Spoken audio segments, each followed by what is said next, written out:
Hello, all my chickadees. Welcome back to Glass Hearts.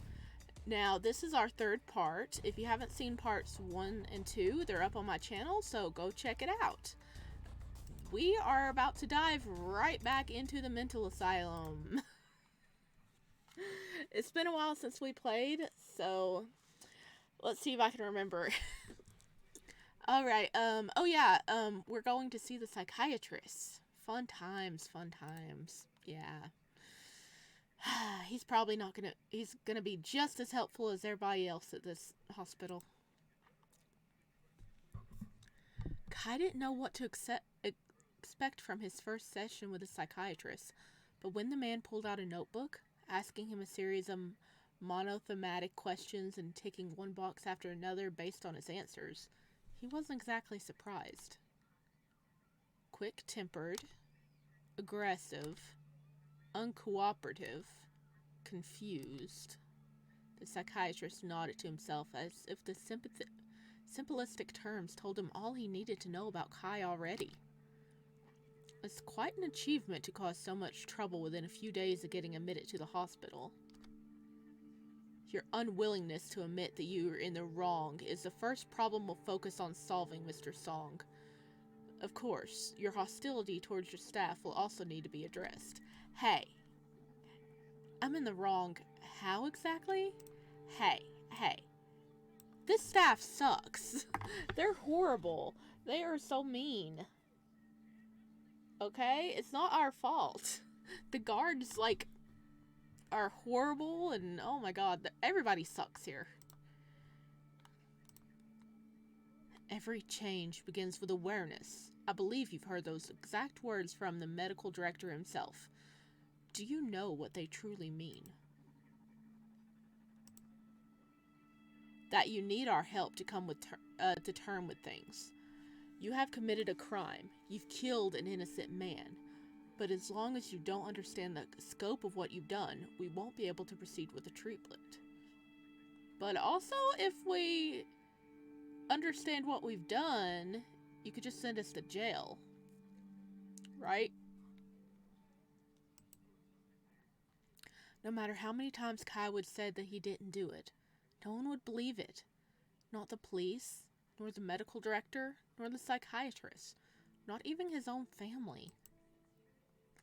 Your actions are dictated by regret. Regret is never the answer. Kai scowled, but the psychiatrist didn't even look up from his file. Since I've already received the results of your medical exam, I'll prescribe the medication right away. Tap, tap. For the first month, I'll be the one administering your medication. This is mainly because we don't know how your organism will react, and something unusual happens, it would be best to note it right away. After the trial period is over, your nurse will take over this duty and deliver your dose every morning. This is the case with most patients. I figured that's when Moyu was taking his meds, since they usually drag me around from place to place in the morning. I've never really been present at that time. Oh no. Did they actually administer the drugs correctly? Or do they use excessive force is my question. Speaking of which, you should take your first dose right away. Here, those 4 pills. 4? So many pills, oh my god. So many? What are they? Mood stabilizers, antidepressants, vitamins. Here's a cup of water. Go on.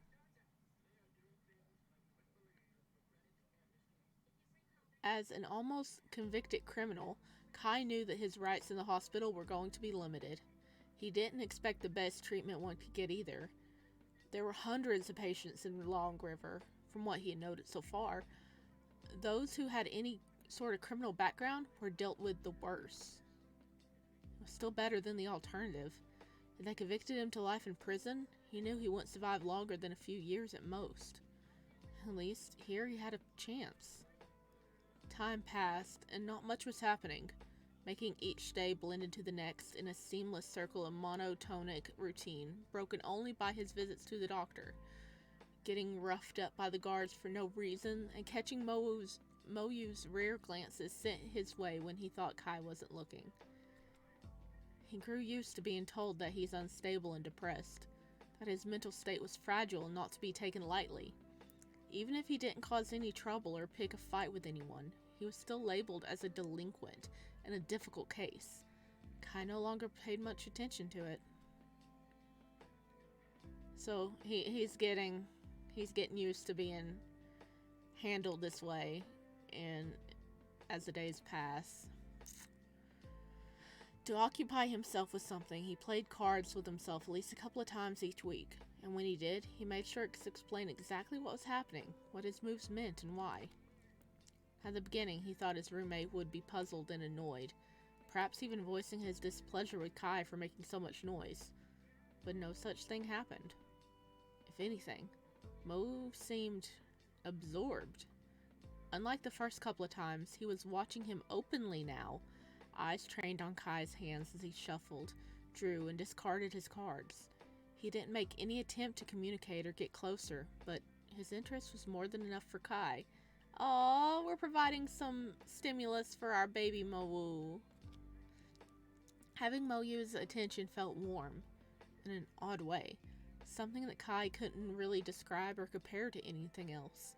It wasn't exactly like spending time with a friend, though he supposed he wanted to call himself Moyu's friend, since they lived together, but more like dancing around someone he was intrigued by, liked even.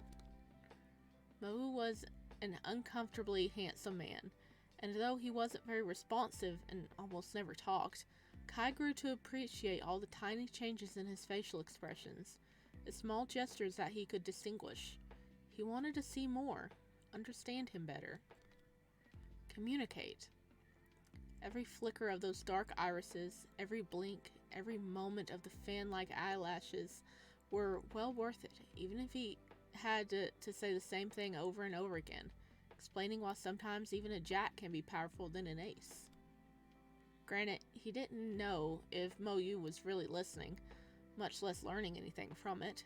He can only believe that if he did, if the intelligence shining in his eyes despite the heavy dose of medication was anything to go by. Yeah, they keep Moyu pretty doped up from what I remember. The next couple of days were uneventful, except for Kai entering the group therapy and surprisingly liking it. The session was conducted by a fairly young psychiatry, I'll get it right eventually, intern, a man full of energy dedicated to his work. Intern psychiatrist Tang. What did you feel when your sister said you could no longer live together? Kuya? I was devastated.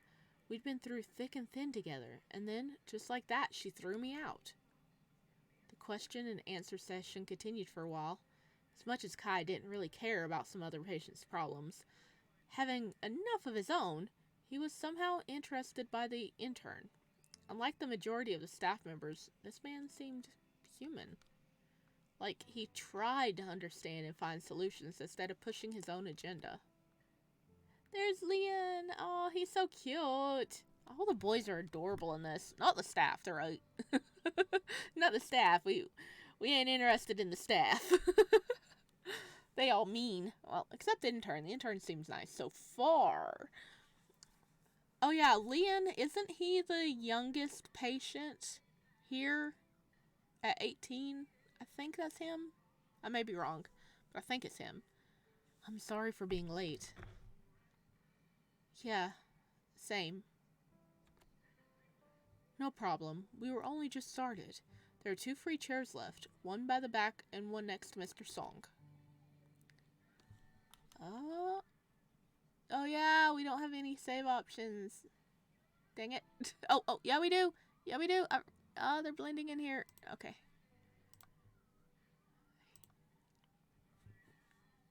Oh, we were the one with the shirt on.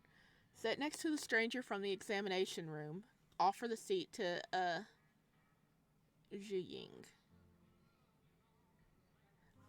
Oh, we want to sit next to the examination room dude. That we thought was really pretty. Isn't that the boy I saw during my exam? I'm sure it's him. When the boy approached, Kai made sure to draw his attention and gestured towards the empty chair next to him. Here, have a seat. He was offered a polite smile in return as the boy complied, lowering himself into the chair gracefully. Thank you. I don't think we met before. My name is Lian. Kai, nice to meet you. And, well, we did, sort of. I saw you once during my medical exam. Really? Lian furrowed his brow a little, just like he did back then. He seemed to search his memory for that moment, and for a split second, his pupils dilated like he was reminded of something startling. Instead of an explanation, he just shook his head. I see. He doesn't remember. Before Kai could ask what was on his mind, the intern spoke again. We already heard QU's story. I'm sorry, I know I'm butchering that. I'm sorry. My goal during our next meeting today is to get to know all of you before we proceed any further. I know that your past occupies a very delicate and personal space in your mind. Talking about it is not easy, especially when other people are involved. But you must remember that we are here for each other. We listen. We do our best to understand. We support. We're not afraid of opening up because there's nothing to be afraid of. So, who wants to share their story with the group next? Unsurprisingly, everyone fell quiet. Intern Tang waited for a moment, hoping that someone would volunteer, but when no one did, he broke the silence again. In that case, I'll pick someone.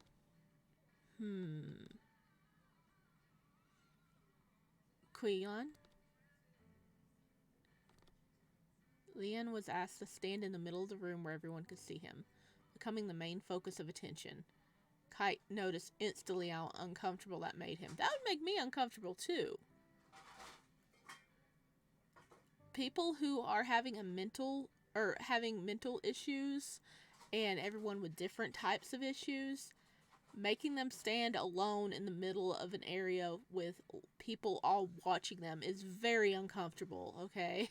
I would not take this approach. He should have left him sitting in the chair and then just asked him, because yes, he'd still be the center of attention, but at least he wouldn't be isolated. He would be still with,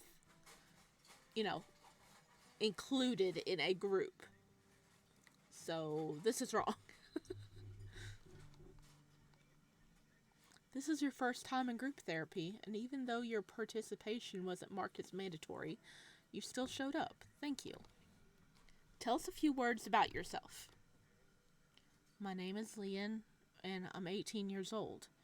I was admitted to the hospital 3 weeks ago, but I won't be staying too long because I need to enter university this year. I come from Handu City. At that, Kai could hear a whisper coming from behind his back. Handu? That's so far away.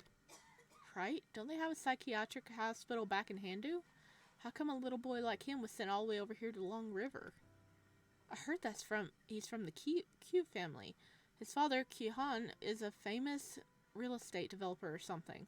Of course he wouldn't admit his child to just any hospital. Well, he could have admitted him to a better one. This one is horrible. Kihan. Oh, wait, that rings a bell. The intern cleared his throat, signaling for the patients to be quiet. Then he addressed Lian again. Is there anything that you'd like to share with us today, Lian? You're one of our youngest patients. I hope no one gives you a hard time.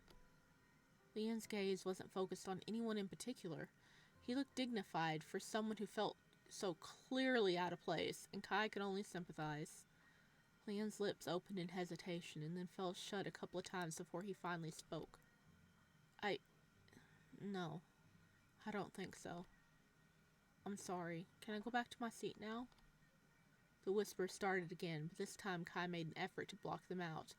Gossip, even innocent, was always at someone else's cost, and something that Kai felt uncomfortable partaking in, even when it wasn't about someone he knew or cared for. Instead, he focused on Lian. All he could do was try to offer some sort of support, if only by respecting the boy's decision to keep things to himself. From a famous family or not, Lian just seemed as affected by the attention as most would in his place. standing there awkwardly and simply wanting for things to end. After a short pause, the intern nodded, offering the boy an understanding smile. He didn't look concerned or surprised. Okay, this intern gets a little gold star from me. That's good. He didn't push it. Well, maybe I spoke too soon. Very well. Before you do, however, I really want you to clarify something for me. According to the information that was attached to your file, your parents signed you up for a treatment a month ago when you were still a minor, but apparently it was for your wish to come here? Wait, Lian chose to come to this one? Yes. And why is that? Lian shrugged. I wasn't feeling very well recently and felt the need to seek guidance and help in whatever form that was available. That's all. I'm not used to talking about my condition, and I'm not sure I want to. Sounds like there's more there than what he lets on. Well, it's also his private business. Thank you. Please feel free to return to your seat. I bet he booked it back to that seat. He was like, yeah, I'm going back to my seat. Surprisingly, Kai left the group therapy feeling better. He didn't think that a group activity would be something that he found himself in, but apparently he only had to give it, and himself, a chance. Listening to intern Tang and experiencing firsthand just how much he and the other patients shared the same fate lifted his spirits. Not to mention having an opportunity to talk to Lian and hear a little bit of his story was an unexpected treat. The therapy itself was taking place on the first floor, which meant that Kai had to pass by the lobby on his way to his first room. It's always so crowded here. Oh, there's our horrible nurse. Oh, and Moyu! What are you doing with Moyu? Why does that guy have a camera? I am not liking this. Are you done yet? Couple more shots. It's taking too long. Get it over with already. I have a job to do. Mr. Lin, can you turn to your left for me? Yes, like that. Smile. Now look at the camera. Perfect. Thank you. I think I have what I need. Good. Thank you for your cooperation. I'll be back in a couple of weeks as scheduled. Finally, they always take ages. They? Ready, Moyu? Yes. Let's go then. We're going to be busy today. What? You better leave our boy Moyu alone. He's letting people take pictures of him? Is he actually selling Moyu? Okay. It sounded like it in the past episodes, like with the nurses and stuff. I think he's actually selling Moyu. And that is horrible. What were they doing? Kai went back to his room and took a nap. When he woke up 2 hours later, Moyu still wasn't there. He's usually here this hour. Oh, he's in different clothes now. Look at our poor baby. When the door opened, Moyu entered the room with his hair still wet and a slightly damp new t-shirt clinging to his torso. He looked good. Not like a patient in a mental institution, but like a handsome young man who had just freshened up after doing sports, dancing, or exercising. For someone who's been mostly idle, his body is in a nice shape. I hate to say it, but I don't think he's been idle.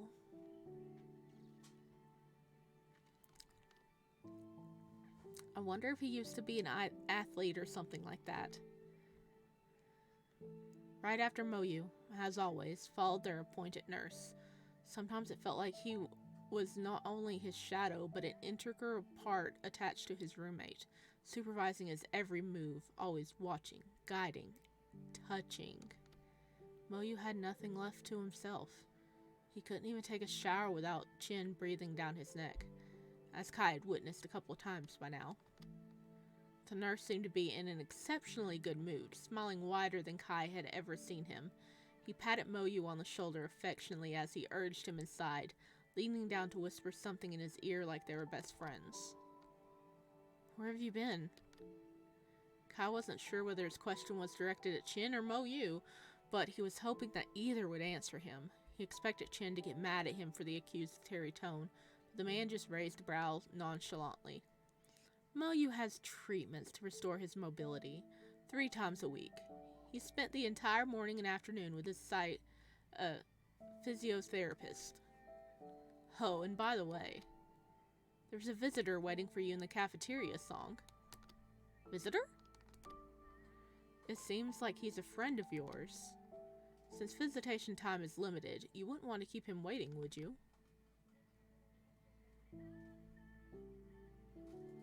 Do we actually have a visitor? With a whirlwind of emotions, Kai found himself getting up almost mechanically. He left the room, noting that Chin closed the door after him, but didn't follow him out. Ugh! I hate Chin! What are you doing to our boy? I don't know if we want to know. Maybe we can get Chin fired. Is that an option? Oh. We can go straight to the cafeteria, or we can linger out the door for a bit and listen in. We're gonna linger. Is Chin staying with Moyu? That's strange. I'll wait here for a moment and see if he comes out. You did very well today, Moyu. I'm proud of you. I'll include the details of your performance in my weekly report to the medical director. I'm sure he'll be impressed to hear that you cooperate like this and learn to listen to instructions. Not everything worked out perfectly, but it's to be expected. So don't worry about it. It is key to stay relaxed. Everything else will come in time. Kai waited for a couple of minutes, expecting Chin to say something that would cast some light on the topic of their conversation, but both Moyu and Chin's voices went silent after that short exchange. How odd. Guess I'll go to the cafeteria before whoever's waiting for me changes their mind. I don't like it. Don't like it. The cafeteria was usually less crowded than usual, but that was to be expected since Kai usually visited during meal times when everyone else did, without rows of patients making all kinds of noises and nurses shouting at them when the room had an almost inviting atmosphere to it, with a lot of light and fresh air. Kai regretted that he couldn't spend time there more often. Subin! Kai? It's been a while. Even though there were plenty of space, Subin wasn't sitting. Oh, it's a boy. Hi, you're a very pretty boy. It even says, oh boy, on your shirt. He was dressed in his favorite loose hoodie with his hair tied up in a half bun and half ponytail at the back of his head like he usually did at work. Oh yeah, this is our co-worker. When Kai still had his waiter job at the restaurant. Okay, former co-worker. Subin. Seeing him now felt almost like a dream. The last time they spoke were several weeks ago, before everything started and Kai got convicted.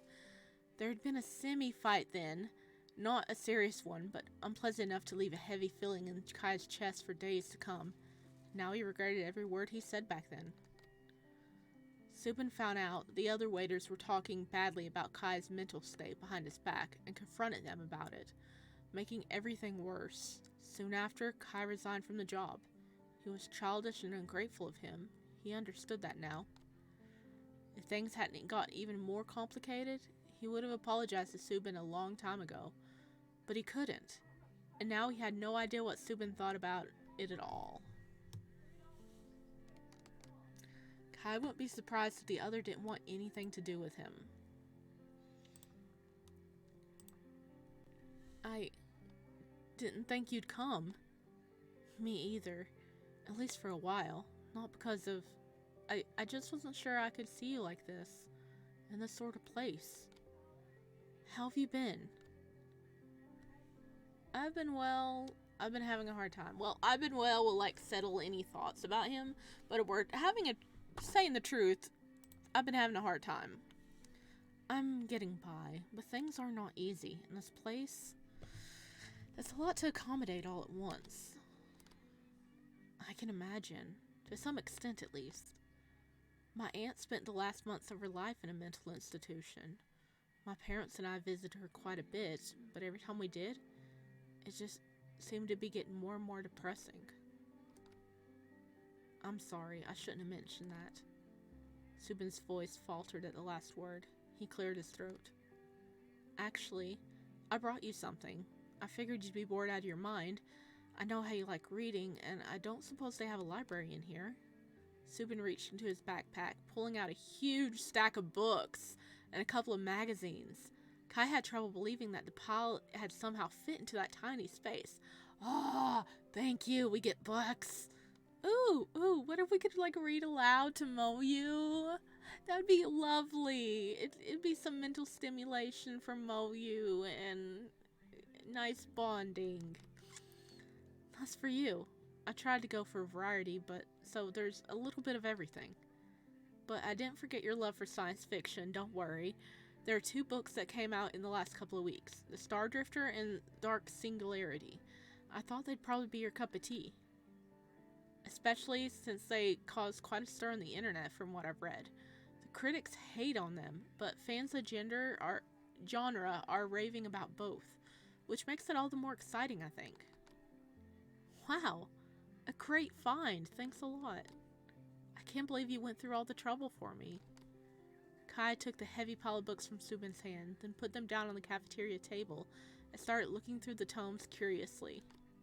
The Star Drifter was an elegantly sized book, not too small, not too huge, despite its number of pages, with a shiny black cover and a set of raised silver letters on the front. It caught his attention immediately, but still Kai put it aside, reaching for the next one to show Subin that he cared equally about each thing he brought. Dark Singularity presented itself almost like a sort of horror sci-fi novel, which maybe it was judging from the dark vortex of the energy that swirled on the cover, almost swallowing the tiny titled letters positioned in the middle of it. Interesting, Kai thought. It would be the second one I reached for. The rest of the books were slightly less interesting, though Kai was still excited for them. One motivational, one political, one about natural history. A couple of popular magazines lied at the very bottom of the bunch, titles Kai recognized from the stores, but never reached for before, mostly about music and pop culture that he knew Subin was very much into. I know, but I thought it's good to have some connection to the world outside, you know? The one closer than the sky than the stars. You're right. I'll read all of it, I promise. Well, we got really nothing else to do when we're stuck in our room except play cards, so... Oh no, I hope they don't confiscate our books. Let us keep our books. Cool. Next time I drop by, you can tell me what you liked most, and I can get you some more. Don't worry, it'll take me some time to go through everything as it is. You brought half the store with you. Thank you. I mean it. I know. And you're welcome. I'm glad I could do it. Do they sell something good in the cafeteria?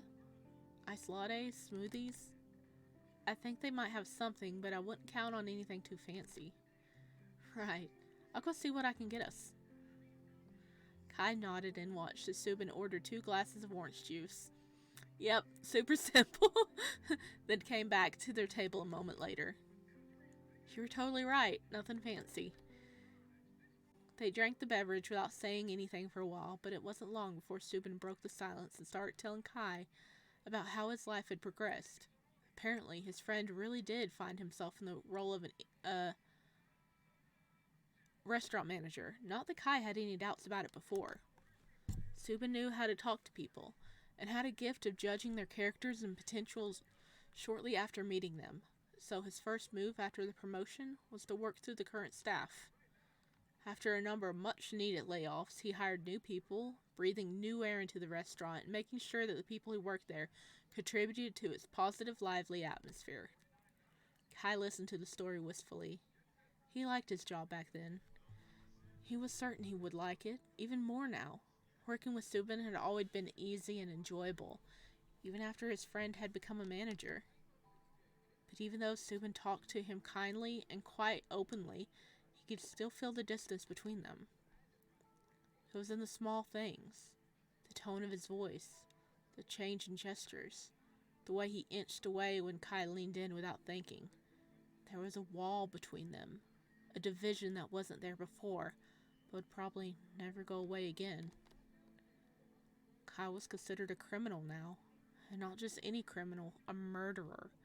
Of course Subin wouldn't treat him like he used to. It was a miracle he even came to see Kai after everything that happened. What is it? Did I say something? Let's reassure him. No, not at all. I spaced out, I'm sorry. It's just, I'm happy to see you, truly. Likewise. Though Kai didn't doubt that Subin, being as honest and true to himself as he was, told him the truth, he still didn't miss how his friend's smile didn't quite reach his eyes. After a second of holding Kai's gaze, Subin glanced at the clock hanging on the cafeteria wall. You must be tired. I've taken quite a bit of your time. It's been almost an hour and a half. I should get going. Thank you for coming. I really appreciate it. No problem. Be well, Kai. Kai sat in the cafeteria for 10 more minutes, trying to steady his breathing and stop the trail of negative thoughts that started to form in his head. Then, he gathered his newly acquired books and headed back to his room. He was just in front of the door when he noticed a motion near the staircase. A person was heading downstairs, and their silhouette was more than a little familiar. It's Lian, I think. What is he doing? The guards will get furious if they notice him sneaking around the wrong floor.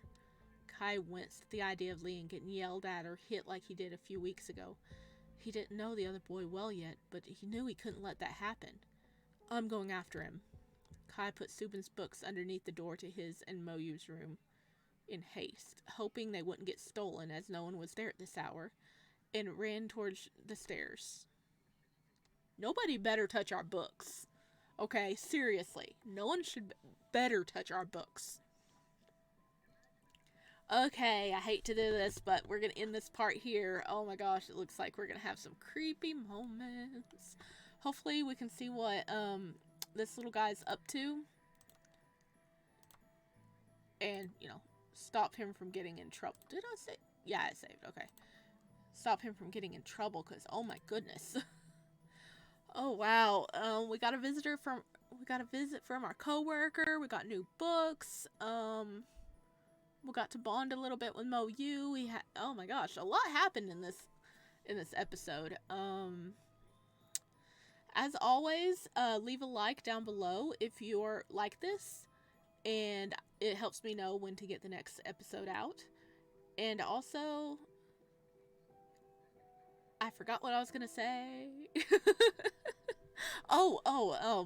The creator of the creators, sorry, it's two people, of this Glass Hearts is making a brand new game. Like, I have like 3 other games I need to make, but they have a brand new game in development right now, and it's extra spicy.